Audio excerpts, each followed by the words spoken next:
ازيكم ياللي مفيش زيكم؟ عاملين ايه؟ يا رب تكونوا بخير. بصوا هنعمل عظمة النهاردة. بصوا الجمال، مش قادرة اقول لكم.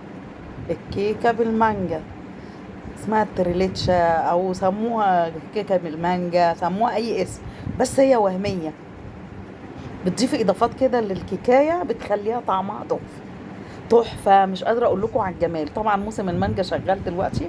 بصوا انا باكل مش قادرة اقول لكم، يعني كلت لي حتتين تلاتة. عاملين كيكاية جاهزة، وانا عامله فيديو قبل كده للكيكه. خرميها بعد ما تبرد بالخله الشيش طاووق. كوبايه لبن كبيره، وسقيها بيها، سيبيها تتشرب على جنب. معانا باكو جيلي. جيلي دوت كان مشمش، والله مش مانجا، جيلي مشمش، وطلعت تحفه. كان عندي، رحت حطيت عليه الباكو. بتحطي عليه مج ميه بتغلي. ودي منجايه كبيره كنت قطعتها مكعبات. بعد ما قطعتها ضفت عليها شويه من الجيلي اللي احنا عملناه. نجيب بقى الخلاط.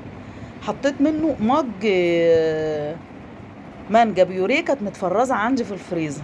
وحطيت نص مج كريم شانتيه، وثلاث معالق سكر بودر. ونضرب كل ده في الخلاط، بيطلع معانا كريمي وطعمه تحفه.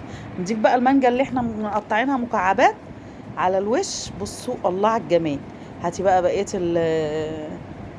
الجيلي وضيفيه عليها، وخشي على التلاجة بتاع ساعة.